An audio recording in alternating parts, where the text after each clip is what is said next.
Bonjour à tous, bienvenue dans Décoloniser, le podcast consacré à l'actualité antiraciste. Mon nom est Malika Salin et je vous retrouve chaque semaine pour aborder une question en lien avec le racisme.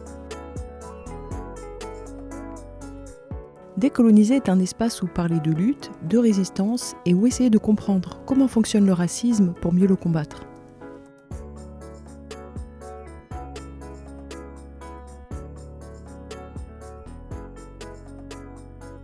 Le 22 septembre 2021, les Nations Unies vont célébrer les 20 ans depuis la déclaration de Durban 2001. Nous savons déjà que la France a choisi de boycotter cet événement organisé par l'Organisation des Nations Unies. C'est Emmanuel Macron qui, mi-août dernier, a déclaré être préoccupé par l'historique des déclarations antisémites prononcées dans le cadre de la conférence. Et il a dénoncé les propos antisémites qui avaient été tenus lors des 2 premières conférences organisées par l'ONU en 2001 et en 2009. Je cite : « Attachée à l'universalisme des droits de l'homme, la France continuera de lutter contre toutes les formes de racisme et veillera à ce que la conférence de suivi de Durban se tienne dans le respect des principes fondateurs des Nations Unies. » Déjà en 2020, le président Macron avait dénoncé l'insupportable regain de l'antisémitisme dans notre Europe, ce mal souterrain qui peut emprunter les masques nouveaux de la haine islamiste, de l'antisionisme. Mensogerie que tout ça, ce ne sont que des prétextes pour se dédouaner de son propre racisme et pour ne pas faire face à ses responsabilités devant le reste des nations. On a déjà vu comment en 2001, le récit mensonger d'un forum antisémite a été imposé par l'antiracisme institutionnel. Nous allons voir aujourd'hui dans cet épisode comment la conférence de revue de 2009 a vu officiels, organisations non gouvernementales et médias travailler main dans la main pour saboter la conférence de revue de Durban 2009. Mais avant ça, replongeons-nous dans l'année 2009 et son actualité raciste et antiraciste parce que ça va nous donner des éléments de contexte où l'actualité a été particulièrement riche. Depuis le 27 décembre 2008, une offensive contre Gaza a lieu. C'est un véritable massacre. De nombreuses mobilisations ont lieu partout en France, mais évidemment dans le monde entier, pour demander à ce qu'Israël soit empêché de violer le droit international. La Bolivie et le Venezuela vont rompre les relations avec l'État juif début janvier 2009. Le dépôt symbolique d'une plainte contre Israël devant la Cour pénale internationale va être fait. Du côté de la Guadeloupe, c'est l'appel à la grève générale du LKP, le collectif Lionnage contre Profitation. Pendant 44 jours en Guadeloupe, 38 en Martinique, la population va protester contre la vie chère. En Guadeloupe, ça commence par une grève des stations-service, des écoles et des magasins le jour de la manifestation, mais en vérité, tout a commencé en Guyane le 24 novembre 2008, après l'annonce de l'augmentation du prix du carburant. La Guyane va être complètement paralysée pendant 11 jours, et à la mi-décembre, l'UGTG, l'Union Générale des Travailleurs de Guadeloupe, appelle à manifester contre la vie chère. 31 organisations sont signataires, on retrouve là-dedans des associations culturelles, des syndicats, des organisations politiques, qui vont rapidement se constituer en un collectif Lionnage contre Profitation et rédiger une plateforme. Avant l'appel à la grève de janvier, le LKP a déjà réuni plusieurs milliers de manifestants à plusieurs reprises.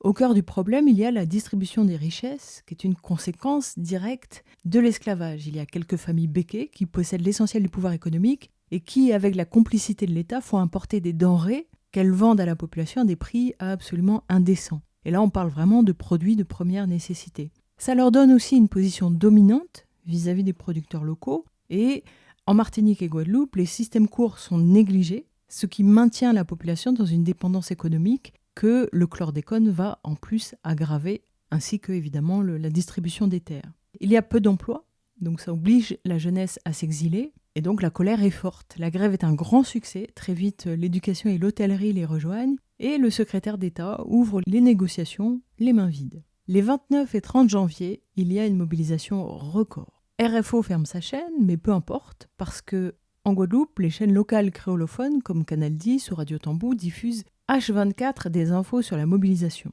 Yves Gégaud mettra 2 semaines à se déplacer, ce qui fera de lui la risée des Guadeloupéens, et la Martinique va rejoindre la mobilisation le 5 février, après que Canal+ diffuse un documentaire sur les béquets de Martinique, où Hugues Despointes déclare vouloir préserver sa race.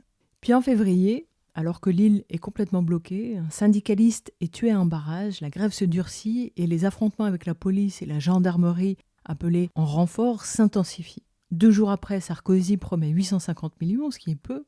Victorin Lurel signe l'accord en présentant représenter la population, mais il est désavoué publiquement. Finalement, le 4 mars, un nouvel accord est signé qui marque la fin du conflit. C'est un accord qui limite les flambées de prix, qui garantit aussi un revenu supplémentaire temporaire d'activité aux petits revenus et qui, par exemple, impose la priorité d'embauche aux locaux en cas de diplôme égal dans l'enseignement. Mais ce n'est pas parce qu'il y a un accord qu'il va être appliqué, donc il faut toute la vigilance des syndicats pour que ces engagements soient respectés. L'accord de suspension du conflit est signé, il porte le nom de Jacques Binot, paix à son âme, qui est le syndicaliste décédé pendant ce mouvement. Et cette grève générale, à l'époque, inspire beaucoup la gauche radicale, qui à l'époque est un peu en perte de vitesse et qui se trouve impressionnée par la capacité de mobilisation du LKP. Olivier Besancenot va d'ailleurs faire le déplacement en février en Martinique-Guadeloupe. Reste que la dimension économique qui est mise en avant par les Caribéens reste la traduction d'une inégalité raciale structurelle qui est entretenue par l'État là-bas. Le lendemain de l'accord de suspension du conflit, le procureur de la République française en Guadeloupe ouvre une enquête judiciaire contre Élie Domota du LKP pour provocation à la discrimination, à la haine et à la violence contre des personnes ou des catégories de personnes en raison de leur origine ou en raison de leur appartenance ou leur non-appartenance à une ethnie, une nation, une race ou une religion. Pourquoi ? Parce qu'il a désigné des personnes par le vocable béquet et les entreprises que ces personnes dirigent. Une enquête est ouverte et elle viserait également le délit de provocation à l'extorsion de signature par contrainte s'agissant des accords dits Jacques Binot. Toujours en début d'année, cette fois c'est Fadela Amara qui se trouve à travailler sous la tutelle de Brice Hortefeux, qui à l'époque mène l'infâme ministère de l'Identité nationale. Fadela Amara qui a débuté sa carrière politique comme égérie terre-terre des banlieues et qui se trouve désormais alibi d'un ministère ouvertement raciste et qui prône, par exemple, des tests ADN pour le regroupement familial ou bien des tests d'intégration. Donc c'est vraiment pour Fadela Amara le summum du carriérisme et de l'absence totale de dignité. Bonjour et bienvenue dans Politique avec notre invitée, notre première invitée, Fadela Amara. Bonjour. Bonjour. Vous êtes secrétaire d'État à la politique de la ville. Alors, depuis l'offensive de Gaza, beaucoup d'incidents ces derniers jours, des faits de violence, en particulier des attaques contre des lieux de culte, des synagogues. Est-ce qu'on peut parler d'une déferlante antisémite aujourd'hui ? Je pense qu'on peut parler de tensions qui peuvent exister, dont certains ont voulu d'ailleurs importer le conflit israélo-palestinien dans notre territoire, en tenant aussi des discours qui sont un peu des discours de haine, donc qui n'aident pas du tout à la construction de la paix, et qui, quand ils sont entendus par des esprits qui ne sont pas structurés, qui n'ont pas assez de recul, aident malheureusement au passage à l'acte terrible. Et on est dans des situations où certains, encore une fois, donnent une explication sur des actes qui sont, mais qu'il faut absolument condamner avec une fermeté extrême. Pas d'actes antisémites dans notre pays. Alors je ne parlerai pas de déferlante, mais je dirais qu'il y a des tensions qui existent et pour lesquelles il faut être extrêmement vigilant. Et qui sont liées à l'importation du conflit israélo-palestinien directement. Ils sont liés à ce que certains veulent tout simplement que des tensions existent dans notre pays parce qu'ils sont dans d'autres, projets politiques pour notre pays. Ils ne sont pas dans la République laïque, ils sont dans le communautarisme, etc., etc. Donc voilà, moi je pense qu'il faut être extrêmement vigilant. Et puis il faut condamner tous les actes racistes et tous les actes antisémites qui peuvent exister dans notre pays, que ce soit exactement lié à la question du conflit israélo-palestinien ou tout simplement de la vie quotidienne. Mais particulièrement, j'insiste, parce que je crois qu'à un moment donné, il ne faut pas non plus réduire les choses ni mélanger. Il y a des gens dans notre pays qui réagissent par rapport à une situation qui existe, tout simplement parce que ce sont des gens, et là je parle des hommes et des femmes qui manifestent actuellement, tout simplement parce que ce sont des hommes et des femmes qui portent des valeurs, qui ont été scandalisés et sont bouleversés par ce qui se passe dans la bande à Gaza et qui veulent, à travers leur expression, en participant à des manifestations, dire tout simplement stop, cessez le feu, construisons la paix. Et je crois qu'il ne faut pas dénaturer ce message par le fait qu'il y ait des minorités qui souhaitent, rentrer dans un autre dialogue de radicalisation et de tension.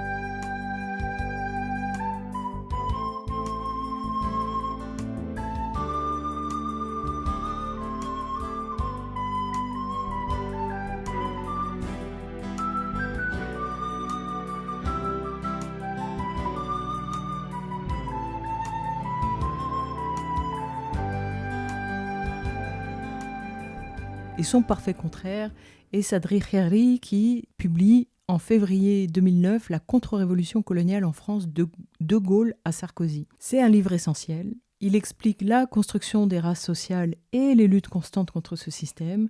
Et l'auteur met en regard le pouvoir blanc et la puissance politique indigène, précisément pour nous amener à sortir des postures victimaires, misérabilistes et de mendicité vis-à-vis de l'État et du pouvoir. En mars 2009 se tient la première édition des Yabon Awards des Indivisibles qui décernent des prix aux personnalités publiques qui ont propagé les préjugés les plus racistes et proféré les discours les plus stigmatisants.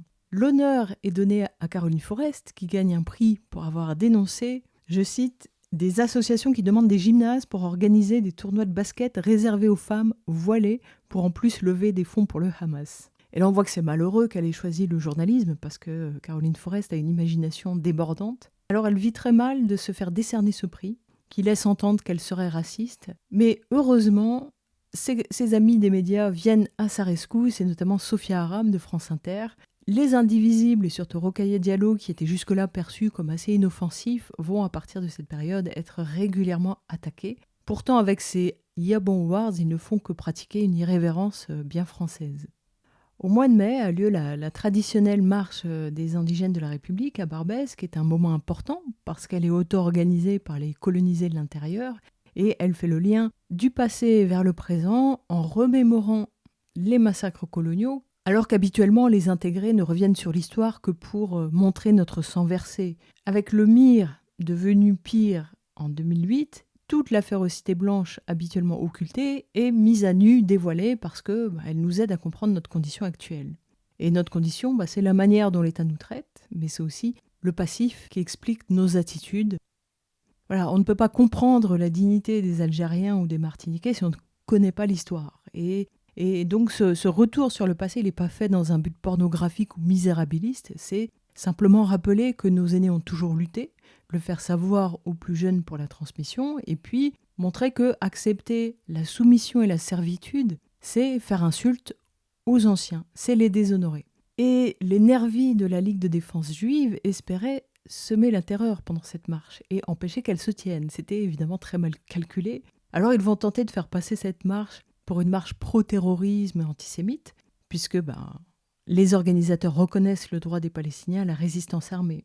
La LDJ va aussi jouer la carte de l'homophobie, arguant qu'une pancarte aurait traité Sarkozy de PD. On reconnaît là évidemment la technique de Durban. Toujours du côté des luttes, en septembre 2009 se tient à Montpellier la 3e édition du FSQP, qui est présentée désormais comme un espace d'expression politique autonome des habitants des quartiers. Ils suivent désormais les principes de l'éducation populaire et les organisateurs proposent pendant 3 jours du cinéma, des débats, de la musique. On peut y retrouver Moussé Hakim ou le chanteur Ashka. Pendant ce forum, ils abordent les questions de lutte liées aux violences et crimes policiers, l'apartheid urbain, les solidarités aux luttes anticoloniales avec la Palestine, la Kanaki ou la France-Afrique. Et le forum se conclut par la création du mouvement politique des banlieues qui veut donner une visibilité aux luttes au niveau national. C'est donc un parti qui naît en 2008 et un mouvement de l'immigration qui naît en 2009. Alors ce forum a lieu à Montpellier.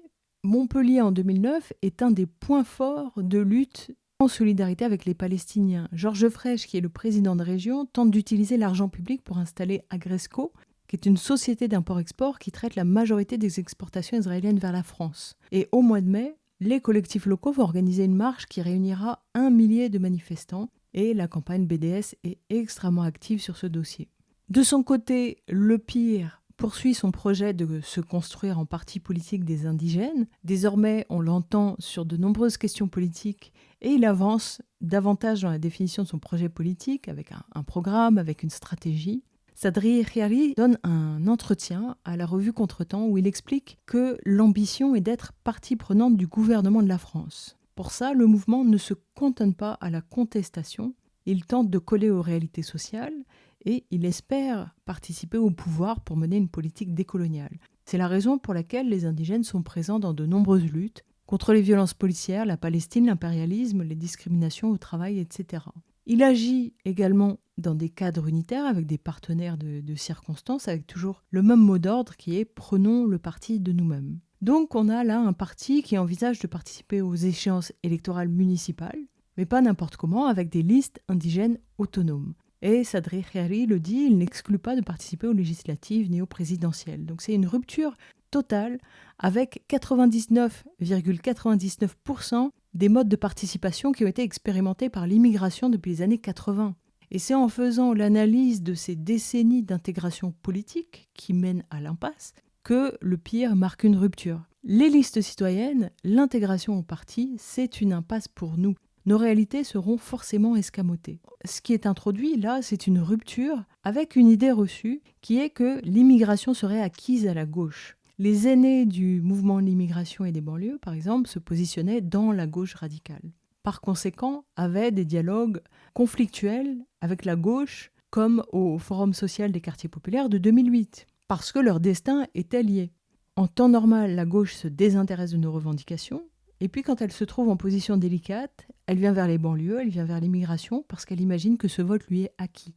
Et en réponse, beaucoup de listes citoyennes ont posé pour acquis que nos intérêts, les intérêts de la gauche radicale, allaient dans le même sens. Or, c'est parfaitement faux. En 2008-2009, le mouvement des indigènes, le PIR, va imposer ce constat.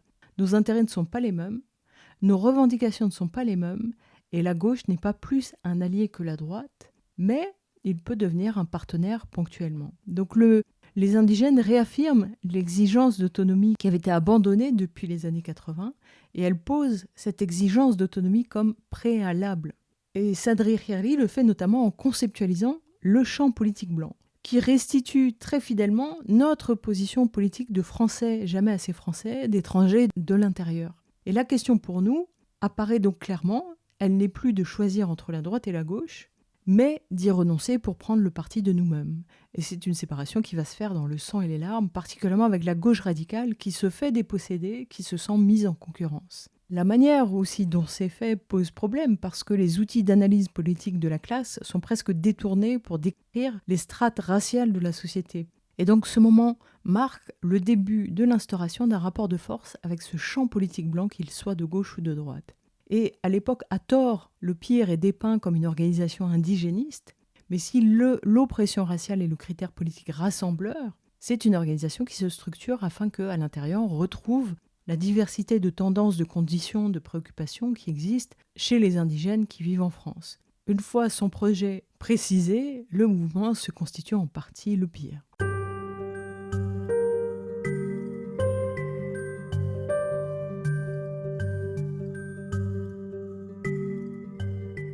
Au mois de novembre, Netanyahou fait une visite en France.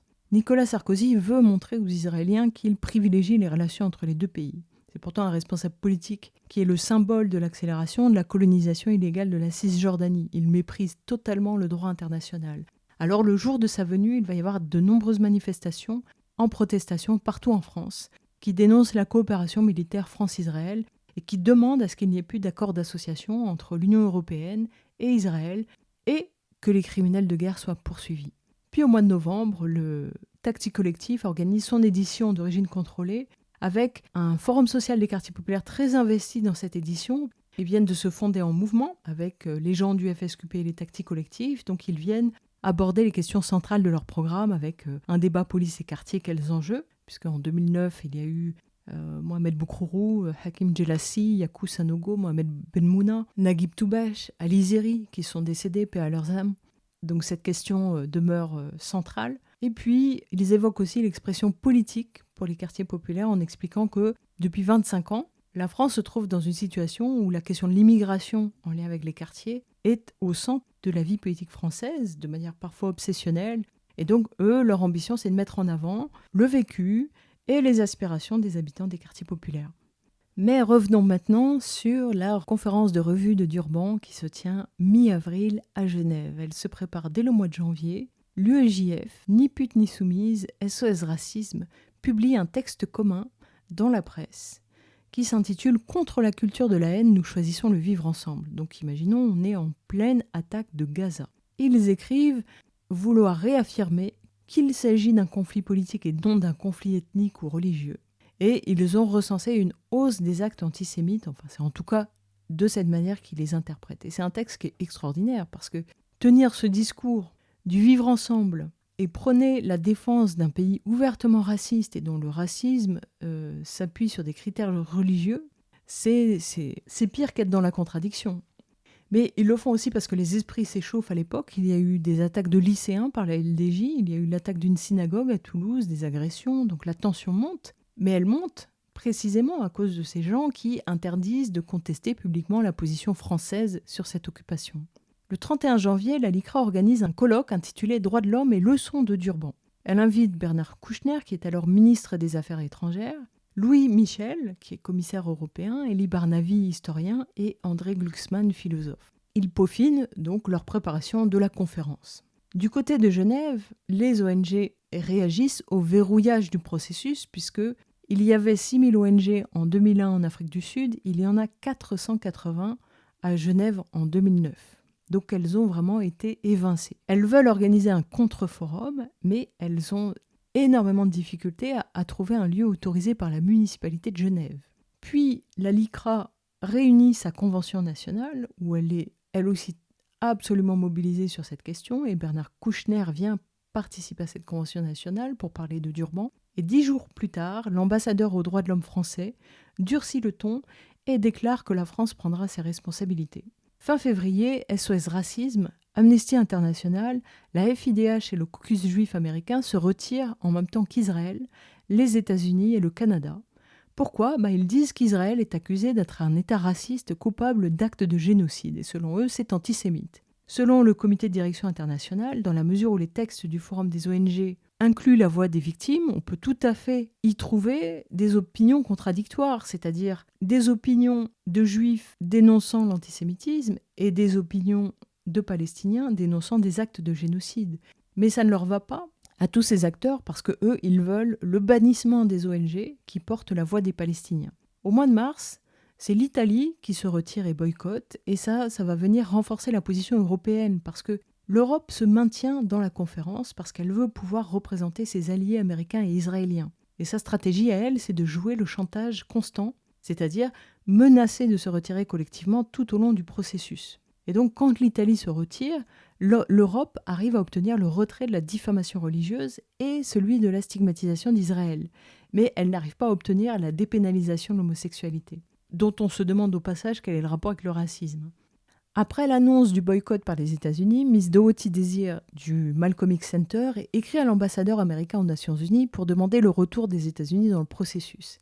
Elle ne comprend pas comment quelques soi-disant antisémites pourraient priver toute la population américaine d'une conférence aussi importante pour combattre l'existence de deux Amériques. Et elle rappelle que le racisme qui touche les Noirs et les Hispaniques aux États-Unis est trop grave pour se permettre de boycotter un événement comme celui-là. Caroline Forrest aussi s'exprime. Elle prend la parole dans la presse dans un texte intitulé « Il ne faut pas déserter Durban 2 ». Alors elle aussi, elle demande la participation de son pays, mais elle le fait depuis une autre position, parce que Caroline Forrest est un acteur de la stratégie française du chantage. Et celle qu'on peut désormais qualifier de journaliste d'État rappelle dans son texte les lignes rouges de la France, et notamment celle de la dépénalisation de l'homosexualité, puisque c'est son militantisme. Elle écrit « Le texte de Durban ne dit rien des chasses aux homosexuels au Sénégal, ni de leur pendaison en Iran. L'histoire retiendra la longue liste de ces pays qui refusent de faire cesser l'homophobie ou le sexisme au nom du respect des cultures consacrées par la plateforme de Durban, puisque Caroline Forrest est un ennemi de cette conférence. Le 15 mars, soit un mois avant la conférence, l'UEJF organise des assises nationales de la lutte contre les préjugés, et elle va inviter un parterre très impressionnant. Alors les préjugés, c'est vraiment universel, tout le monde en a. Vis-à-vis d'une catégorie de population, c'est vraiment un angle d'approche du racisme qui est moral, qui est même anti-politique et qui apporte beaucoup de confusion. On retrouve à ces assises nationales Ahmed El-Kay de BRFM, Ni Pute Ni Soumise, La Fève, SOS Racisme, l'Accès, la LICRA, le Paris Football Gay, qui deviendra ensuite un acteur important de l'antiracisme institutionnel. Coexistent les IVA de Nanterre, les Indivisibles, le CSA, la HALD, le Club Averroès, le Bondi Blog, bref, beaucoup d'officiels ou d'entrepreneurs de l'antiracisme. D'ailleurs, l'événement a lieu à la Paris School of Business. Et cette lutte contre les préjugés, elle va devenir l'angle officiel européen, c'est-à-dire que les actions contre le racisme impulsées au niveau européen vont être focalisées sur la lutte contre les préjugés, ce qui est parfaitement stérile. Ainsi, en 2007, l'Europe lance l'ECAR, la coalition européenne des villes contre le racisme. Or l'ECAR, autant le dire, ça ne sert pas à grand-chose. Ils organisent une conférence annuelle et après ils sont un réseau d'échange de bonnes pratiques locales entre professionnels, techniciens, des politiques publiques. Bon, on peut dire que c'est un machin. À Toulouse, l'action qui a été menée dans le cadre de l'ECAR, c'est cette ridicule campagne qui mettait à l'honneur Magid Cherfi sur le thème des préjugés. Quelques jours avant Durban 2, Arte diffuse un des plus gros succès de l'année, le film La journée de la jupe. Dans ce film, Isabelle Adjani joue un récit qui met en scène tous les fantasmes islamophobes de Barbara Lefebvre, c'est-à-dire de jeunes racailles à qui on ne peut plus enseigner, qui haïssent le féminin et qui n'obéissent que sous la menace d'une arme à feu. Il y aura plus de 2 245 000 spectateurs, c'est le film préféré des assistantes sociales.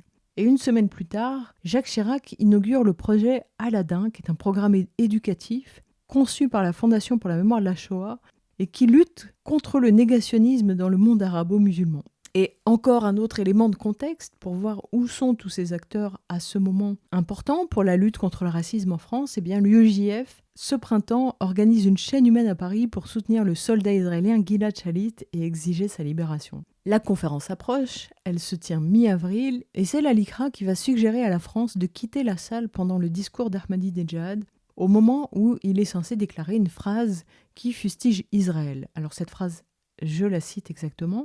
« Après la fin de la Seconde Guerre mondiale, les Alliés ont eu recours à l'agression militaire pour priver de terre une nation entière sous le prétexte de la souffrance juive. Ils ont envoyé des migrants d'Europe, des États-Unis et du monde de l'Holocauste pour établir un gouvernement raciste en Palestine occupée. » Et ça, la LICRA ne l'accepte pas. Donc elle demande aux membres présents des gouvernements européens et aux ONG attachées aux droits de l'homme de participer à cette action parce que pour eux, Ahmadinejad est illégitime. Le 3 avril, l'organisation Badil est informée par le Haut-Commissaire aux Nations Unies que toutes les manifestations parallèles relatives à la question spécifique de la Palestine et d'Israël sont interdites dans la ville. Pareil pour l'organisation Al-Haq qui a tenté d'organiser un événement en marge au sujet de la Palestine, comme c'est la tradition, autour du forum, il y a toujours une activité stimulante. Et ça aussi a été interdit, on leur a dit que c'était supprimé depuis le 11 septembre 2001. Toutefois, dans le cadre du forum des ONG, la Israel Review Conference a pu être organisée et des experts de renommée internationale et des acteurs de la justice sociale et politique ont examiné comment les instruments antiracistes de l'ONU s'appliquent aux politiques et pratiques d'Israël à l'égard du peuple palestinien. Et tous ces experts ont aussi élaboré des recommandations pratiques sur la manière de rendre Israël responsable du droit international et de protéger les droits du peuple palestinien. Et on peut humblement penser que ces temps d'échange extrêmement précieux ne sont pas sans lien avec les procédures internationales en cours actuellement. Donc voilà pourquoi c'est nécessaire et voilà pourquoi les soutiens d'Israël combattent avec acharnement ces temps de débat et de rencontres internationales. La conférence s'ouvre le 17 avril par un discours de Ban Ki-moon. Et le secrétaire général évoque l'islamophobie comme forme de racisme au même titre que l'antisémitisme. Cela choque tellement la LICRA qu'elle se fend d'un communiqué. Mais les discussions ne démarrent pas tout de suite, elles ne commencent qu'à partir du 20 avril. Et donc pendant 2 jours, 3 espaces militants vont se former au forum des ONG. Puisque dans ce forum sont évoquées les questions des migrants, des réfugiés, des peuples autochtones, de toutes les formes de racisme, de discrimination, de xénophobie, de néocolonialisme, de traite négrière. C'est vraiment très riche. Alors pour donner un aperçu, il y a le Geneva Summit for Human Rights, Tolerance and Democracy qui a été organisé par les militants des droits de l'homme officiels et les ONG, ce qu'on nomme l'antiracisme institutionnel. Donc on est exactement dans le même cas de figure que Durban 1, on retrouve là la LICRA, les Blancs pour le Darfour, des organisations de jeunesse ou LGBT, des progressistes du Sud, par exemple pour la démocratie ou pour la liberté religieuse, c'est-à-dire ceux qui combattent leur propre pays, par exemple le Sénégal, l'Iran, le Cameroun, et qui donc ont le même agenda ou une partie d'agenda commun avec la LICRA et les autres. En gros, ils ont les mêmes ennemis que les nations blanches. On retrouve aussi dedans Ibuka, une autre organisation rwandaise, puisque ces organisations occidentales font entrer le Rwanda et le Darfour dans le cercle très sélect des génocides, précisément pour en exclure tous les autres. Dans ce Geneva Summit for Human Rights, Tolerance and Democracy, on retrouve aussi Dominique Sopo qui intervient, Mohamed Sifawi, Caroline Fourest, Patrick Gobert et puis évidemment l'ambassadeur François Zimmeret. Puis la conférence s'ouvre elle est censée démarrer par les discours des chefs d'État et le seul présent est le président iranien. Conformément à la demande de la LICRA, la mise en scène européenne est déroulée. C'est Elie Wiesel qui, en tant que respectable, ouvre le bal. Il se lève et il quitte la salle. Puis, il est convenu que dans la salle des officiels, François Zimmeret se lève et, voyant le porte-document jaune qu'il porte, les délégations européennes le suivent. Puis c'est la LICRA. Mais la star du moment, c'est Raphaël Haddad. Avec sa perruque arc-en-ciel, il a mobilisé les troupes de l'UEJF pour Durban et ils sont tous grimés. Ils vont bruyamment se manifester pendant le discours du président iranien parce qu'ils espèrent, c'est leur tactique, toujours se faire expulser par la Sécu. Et donc vous verrez l'image en illustration de cet épisode. Il porte un nez rouge qu'il lance sur Ahmadinejad en contre-référence évidemment à la sabbat dans la figure de George Bush. Des insultes fusent, racistes, et on a là le spectacle ridicule d'une sorte de zap héroïque chaperonné par l'État français et les médias, puisque France Inter, Libération, tout le monde est là ensuite pour écouter Raphaël Haddad s'expliquer en détail. Il dira que la fustigation d'Israël n'a été qu'une manière de plus de montrer ce dont les Juifs sont capables, c'est-à-dire du pire, ce dont les Juifs sont coupables, c'est-à-dire d'exister, comme cet État qu'il faudrait éliminer pour que l'ordre mondial soit établi. Alors pour donner un aperçu de l'état mental de ce monsieur, pour lui, le fait que la conférence contre le racisme ait été organisée le jour de Yom HaShoah, c'est un bras d'honneur de plus adressé au peuple juif. Depuis le Palais des Nations, la LICRA intervient au téléphone sonne sur France Inter et déclare « Ahmadinejad a obtenu ce qu'il était venu chercher. Le scandale qui ferait de lui, aux yeux des musulmans, la victime des sionistes et de leurs complices occidentaux.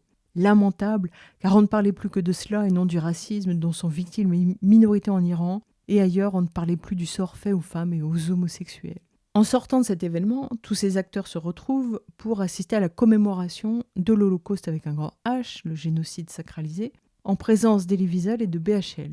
Et le soir même, Arte diffuse le nanar de Forest, la bataille des droits de l'homme, avec en débat préliminaire Saïd Saadi, François Zimmeret et Daniel Cohn-Bendit qui s'expriment sur leur attachement aux droits de l'homme. Alors évidemment, il faut un Algérien laïque dans ce dispositif, ils sont une pièce maîtresse de cette stratégie, puisque leur combat contre l'islamisme est instrumentalisé contre l'islam.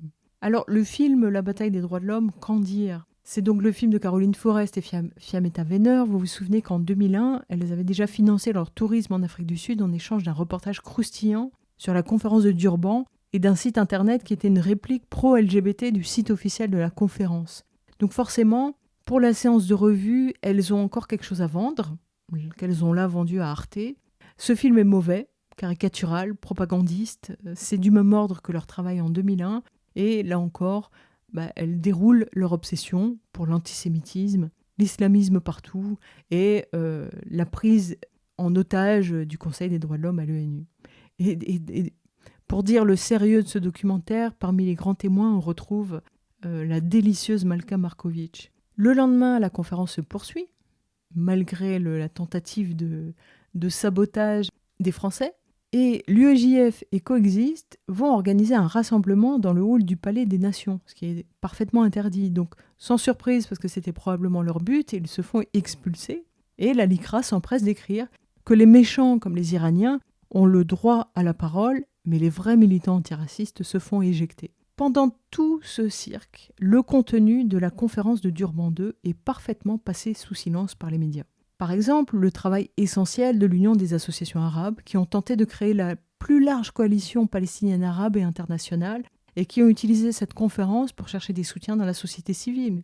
Ou bien Madame Duhamel qui est intervenue au nom du MIR Martinique sur la question des réparations. Alors que Durban est un véritable tremplin pour les pays qui connaissent encore la discrimination, mais qui sont souverains, on se rend compte que dans les pays sous statut colonial, Durban n'a absolument, pour l'instant en tout cas, eu aucun impact réel.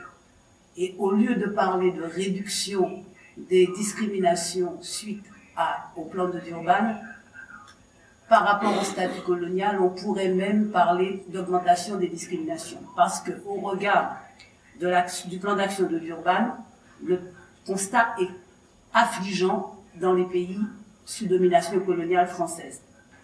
La situation des colonies françaises d'Amérique a cette particularité qui rappelle un peu celle de l'Afrique du Sud au temps de l'apartheid, c'est-à-dire qu'une infime minorité blanche impose sa loi et discrimine la population noire qui est majoritaire.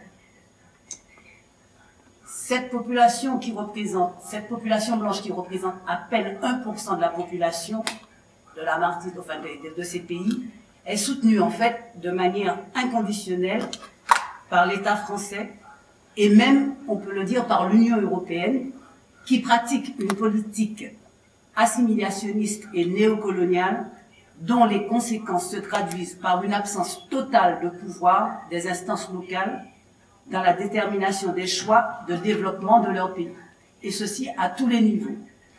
On comprend donc que dans ces conditions, le plan de Durban ne peut avoir absolument aucun effet. L'État français impose en effet à ces pays son système éducatif et culturel, système qui dénie l'existence même et l'histoire des populations afrodescendantes. C'est ainsi que dans les programmes scolaires, on ne trouve aucune mention de l'esclavage et de la traite négrière, alors que toutes les populations de ces pays sont issues de la traite négrière et de l'esclavage. On ne trouve aucune référence aux écrivains afrodescendants. C'est ainsi que Aimé Césaire, qui a été présent jusqu'à une certaine époque dans les programmes scolaires, a été retiré de ces programmes scolaires. Frantz Fanon n'en a jamais fait partie. Or, ce sont de grands penseurs martiniquais qui ont beaucoup fait pour l'avancement des peuples noirs dans ces pays. De même, la géographie de la région est complètement occultée. En fait, on a le sentiment que ces pays-là n'existent pas dans les programmes scolaires. Autre conséquence de la politique néocoloniale, nos pays sont complètement coupés de leur environnement géographique, puisque c'est l'État français qui décide seul de la relation avec leurs voisins naturels, et qui applique donc des textes en matière d'immigration, et notamment des textes européens comme Frontex, qui génèrent la xénophobie à l'égard des ressortissants des territoires voisins, également composés de populations afrodescendantes. Nos voisins naturels de la Caraïbe sont donc considérés comme des étrangers et en tant que migrants, font l'objet de discriminations particulièrement importantes de la part de l'État français. Au plan économique, le système est en fait conçu et appliqué pour interdire tout développement cohérent de ces pays. Ainsi, la politique agricole et industrielle n'est pensée et appliquée qu'au bénéfice de cette caste minoritaire dont je parlais au début, qui représente 1% de la population, et sans tenir compte de l'intérêt économique et social et environnemental des populations. Ainsi, la monoculture de la banane a été largement pratiquée au bénéfice donc de cette caste que nous appelons béquet. Tout est pensé par eux et pour eux, et surtout dans leur intérêt économique. C'est ainsi que cette caste a été à l'origine d'une véritable catastrophe sanitaire pour pouvoir écouler un produit qui s'appelle le chlordécone, qui a littéralement empoisonné tous les sols de la Martinique, sans tenir compte de l'intérêt des populations et de la santé des populations. En matière économique, les afrodescendants sont délibérément exclus du circuit productif, notamment par le biais des banques qui font le jeu de l'État, en refusant le financement de tout projet d'entreprise émanant d'afrodescendants, et qui souvent détournent ces projets, lorsqu'ils sont profitables, au profit des béquets ou des nouveaux colons qui sont les métropolitains, c'est-à-dire qui se font appeler les métropolitains, c'est-à-dire des Français de race blanche qui s'installent dans les colonies. Aujourd'hui, le constat est véritablement désolant. puisque vous aurez compris que l'application du plan d'action de Durban ne fait absolument pas partie des objectifs de l'État français. L'État français n'a aucun intérêt à réduire les inégalités et les discriminations dans ses colonies d'Amérique. C'est cette situation de négation des populations afrodescendantes qui a été à l'origine, au début de l'année 2009, d'un véritable soulèvement des populations qui sont restées longtemps silencieuses, mais qui se sont massivement soulevées en Martinique et en Guadeloupe, afin de crier leur souffrance et de revendiquer leur droit à l'existence et à la dignité humaine. On a entendu à cette occasion les Martiniquais et les Guadeloupéens chanter que le pays dans lequel ils étaient leur appartenait. Parce que c'est vrai qu'on a le sentiment que ces gens-là ne sont pas chez eux. Et que ce serait donc le colon qui serait chez lui et non pas les populations afrodescendantes. C'est vous dire l'ampleur de la discrimination. C'est vous dire aussi comment l'État français prend le contre-pied de Durban, puisque alors que juste après Durban, en 2001, la loi Taubira a enfin vu le jour pour reconnaître l'esclavage et la traite négrière comme crime contre l'humanité, quelques années après, l'État français tentait de faire passer une loi pour faire reconnaître l'effet positif de la colonisation. C'est-à-dire que l'État français essaie, chaque fois qu'une avancée est faite, essaie en fait de regagner du terrain. Cependant, tout n'est pas complètement négatif, puisque grâce à la volonté et à la ténacité de certains hommes, et notamment certains élus locaux de Guadeloupe, de Martinique, l'information et la conscientisation avancent au niveau des peuples, et un réveil est en train de se faire, et il semble bien que ces populations afrodescendantes, à qui on a inculqué qu'elles ne pouvaient être un jour souveraines, commencent à comprendre qu'elles peuvent envisager d'exister autrement que sous la férule mortifère du duo Békay-État français. Durban permet à ceux qui luttent depuis des années pour libérer leur peuple, pour libérer les consciences de leur peuple, pour enlever les chaînes de l'esclavage des têtes de nos populations, d'établir des contacts importants. Durban est un socle solide pour ces gens sur lesquels ces gens peuvent s'appuyer pour pouvoir mener à bien leur lutte pour que ces peuples issus du crime contre l'humanité, des crimes contre l'humanité que sont l'esclavage et la traite négrière, que ces peuples puissent un jour exister véritablement au monde. Merci.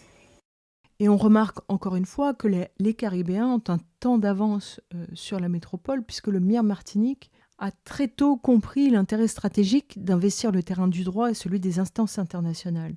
Son action est parfaitement méconnue ici, mais il est pourtant très important. Et cette année-là, le MIR Martinique va aussi co-organiser un convoi pour les réparations à Nantes et évidemment participer à cette conférence où les militants afrodescendants pour les réparations sont venus, évidemment pas aussi nombreux qu'en 2001. Mais plein d'autres populations sont venues à la conférence dans l'espoir de faire avancer leur combat contre le racisme, les Tamouls, les Tibétains qui viennent faire avancer leurs revendications. Alors pendant ce temps-là, le centre Simon Wiesenthal invite les officiels à un événement où vont prendre la parole Elie Wiesel et Alan Dershowitz. Alan Dershowitz, c'est cet auteur que Norman Finkelstein a ardemment combattu. Il l'accusait d'être dans cette démarche d'exploitation de l'antisémitisme pour entraîner les politiques dans la défense d'Israël. Au final, ces antiracistes institutionnels vont dresser un bilan mitigé de leur conférence. Pour eux, le texte final met au même niveau l'anti-arabisme, l'islamophobie et l'antisémitisme, et eux, ça leur est insupportable. Mais il faut, je crois, retenir que leur travail de sabotage, lamentable, détestable, eh bien c'est la France qui en est l'acteur principal, pas la Norvège, pas le Portugal, pas la Colombie, c'est la France. C'est de France que se sont orchestrées toutes ces manœuvres pour discréditer le Conseil des droits de l'homme, et cette conférence en particulier. En plus, au même moment quasiment, 2 avocats du LKP, Sarah Aristide et Patrice Tacita, se trouvaient convoqués à Paris parce qu'ils dénonçaient les écoutes dont ils avaient fait l'objet, c'est-à-dire que l'État entendait leurs conversations avec leurs clients. Et donc la justice coloniale les convoquait à Paris parce que la délocalisation, c'est la règle en Martinique, Guadeloupe, Guyane.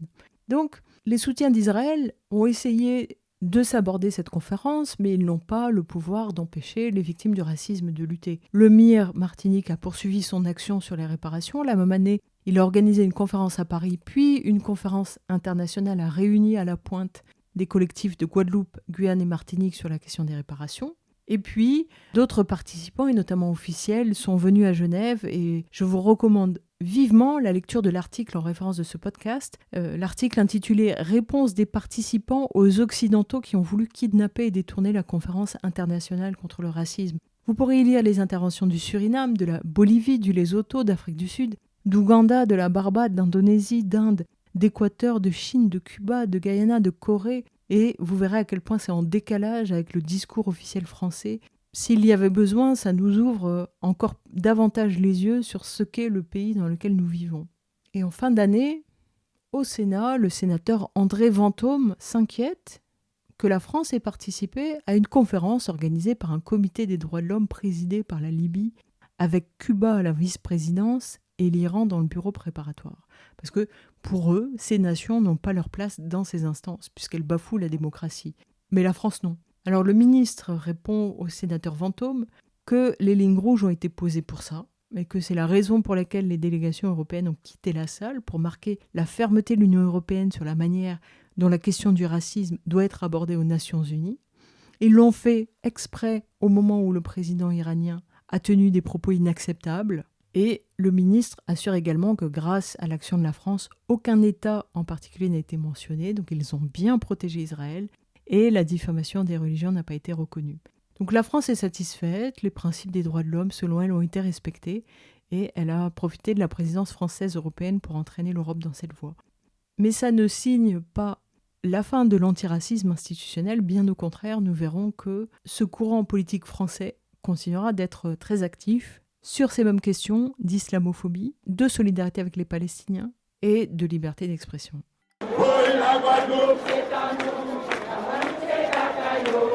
Oui, Guadeloupéens, c'est l'heure qui arrivait pour nous mettre nous debout. Oui, debout contre toute profitation. LKP, ouvrez-y à nous.